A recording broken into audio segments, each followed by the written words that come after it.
الحمد لله رب العالمين والعاقبة للمتقين والصلاة والسلام على من كان نبيا وآدم بين الماء والطين وعلى آله وأصحابه أجمعين.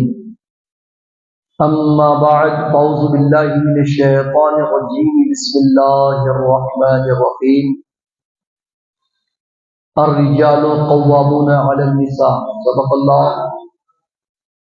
اللہ مولانا العظیم وصدق رسوله النبی الامین الکریم ونحن على ذلك لمن الشاہدین والشاکرین والذاکرین والحمد للہ رب العالمین.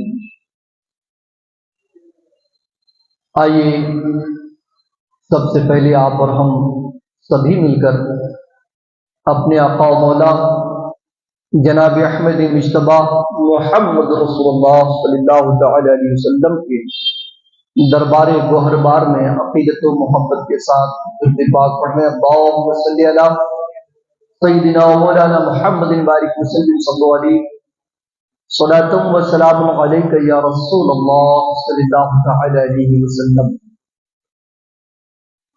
آج میں نے جس آیت کریمہ کی تلاوت کا شرف حاصل کیا ہے، اللہ رب العزت ارشاد فرماتا ہے الرجال قوامون علی النساء، مرد عورتوں کے حاکم ہیں. میں کوشش کروں گا کہ ہماری ماں اور بہنیں حقوق شوہر سے واقفیت حاصل کریں. ہماری بچیاں کل جب سسرال جائیں گی تو انہیں حقوق شوہر اور سسرال کے آداب سے واقفیت ملے، اور بہت سارے ایسے مسائل جو حقوق زوجین سے ناواقفیت کی وجہ سے رونما ہوتے ہیں، پیدا ہو جاتے ہیں، شاید علم آ جانے کے بعد ماں بہنیں اس پر عمل کریں تو اس سے گھر کا ماحول بھی خوشگوار بنے گا، اور اللہ رب العزت اجر و ثواب کا انبار بھی انہیں عطا فرمائے گا. اسی لیے میں نے قرآن مقدس کی اس آیت کریمہ کی تلاوت کا شرف حاصل کیا جس میں اللہ نے بیوی کے اوپر شوہر کے جو حقوق عائد کیے ہیں اس کا ذکر ہے. ماں بہنیں یہ نہ سوچیں کہ شوہر کے اوپر جو بیوی کے حقوق ہیں وہ کیوں نہ بیان کیے جائیں. بے شک وہ بھی ہم بیان کریں گے، لیکن وہ جمعہ میں بیان کرنا زیادہ مناسب ہے، کیونکہ جمعہ میں مرد حضرات تشریف لاتے ہیں تو انہیں پتہ ہونی چاہیے کہ ہماری بیویوں کے کیا کیا حقوق ہمارے اوپر عائد ہیں. مگر چونکہ اس اجتماع میں زیادہ تر ماں بہنیں آئی ہوئی ہیں، خواتین اسلام آئی ہوئی ہیں، اس لیے ان کو یہ جاننا بہت ہی ضروری ہے کہ حقوق زوجین کے شوہر کے حقوق ان کے اوپر کیا عائد ہیں. وہ جانیں گی تو انشاءاللہ مجھے امید ہے وہ عمل کریں گی اور ثواب بھی پائیں گی.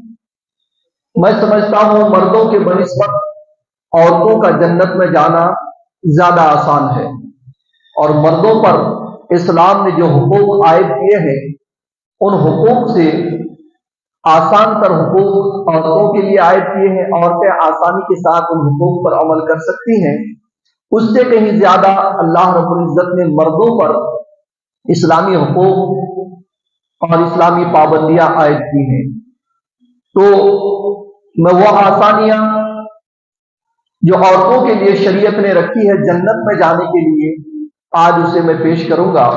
حدیث پاک میں ہے، اللہ کے رسول صلی اللہ تعالی علیہ وسلم ارشاد فرماتے ہیں کہ جو عورت ایسی حالت میں مرے کہ اس کا شوہر اس سے راضی ہو تو وہ جنت میں داخل ہو جائے گی.